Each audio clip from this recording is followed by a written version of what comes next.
Guys, I will be dictating two passages every day, one general and one legal. So subscribe to my channel for latest updates. 5 seconds.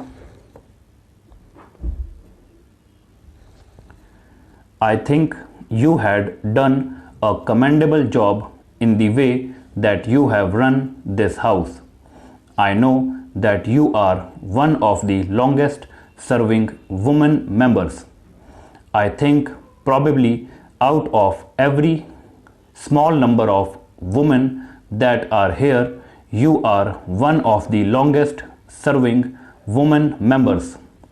As a second time MP, it gave me great pleasure to see for the second time a woman on the speaker's chair.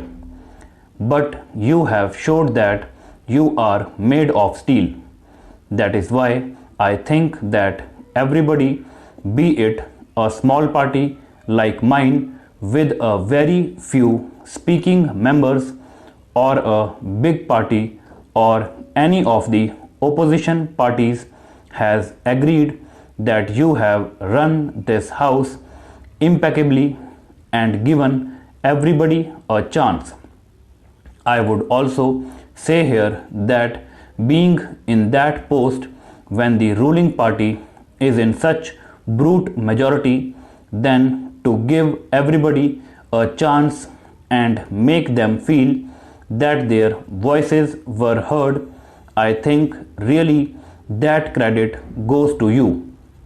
You probably realized over your 8 terms that how important it was for everyone to be heard.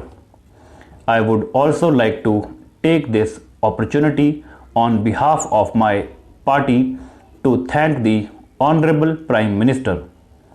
I know that people say a lot of things, but I would say on behalf of my party that it is only because a party came in with a strong majority. There were certain decisions which took place which were not being able to be taken over the last 70 years. Though I congratulate the Prime Minister for a number of those decisions, I will not get into the politics.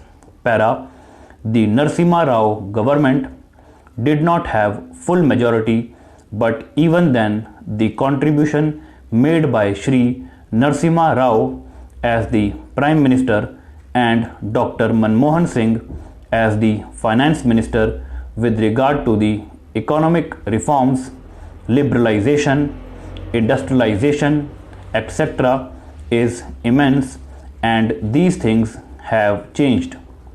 The situation at that time was such that this country was about to go into a debt trap.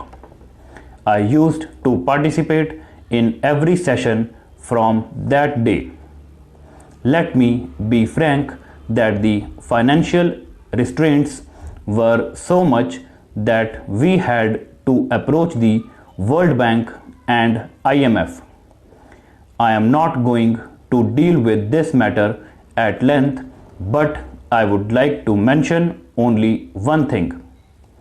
I have seen all the coalition governments, namely Dr. Manmohan Singh's coalition government, late Shri Vajpayee's coalition government, etc. in these 29 years sitting in this house, barring about 22 months as I was defeated in 1999.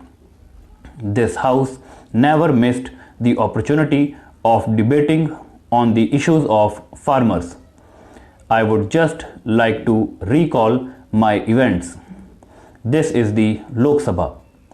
I came to this house and I moved a 193 discussion, and your good self suggested that the Business Advisory Committee BSE has to clear it. It was not possible because I approached the BSE members also, but the matter was not taken up. Why am I telling this? It is because if the smaller parties like us having one member or two members or three members want to discuss something under the rules, then there are certain procedures. The question of corruption issue is not new for us. In the last 60 years, I have been watching. People have come to the conclusion that all politicians are corrupt. This atmosphere is there irrespective of the political parties. We are all responsible. People have lost trust in leaders. Only for gaining our reputation, we are all destroying them ourselves. Honorable Prime Minister is sitting here. In the elections, there were some exchanges of words. If you get more than 276 seats, I am going to resign. This is what I told. When he got 282 seats, I went to see him to offer my resignation. He told me, "Don't take it seriously. You are one of the experienced politicians. You must not resign." That is what I told him. I met him 3-4 times. I have no grouse against anybody. Madam Sonia Gandhi, as leader of the opposition, I also watched her performance. Some people would debate on her citizenship. In these 30 years, let us be honest, that is not an issue. But some people have raised the issue. On one occasion, she was unable to become the Prime Minister. There is no personal animosity against anybody. Here, I met some of the ministers personally. Irrespective of my position as the former Prime Minister or whatever may be, I met personally Sushma Swaraj ji, Rajnath Singh ji. Surface Transport Minister is not here. I went to the offices of Commerce Minister, the Railway Minister personally to take up certain problems concerning my constituency and my state. I am highly grateful to all of the ministers who are sitting here.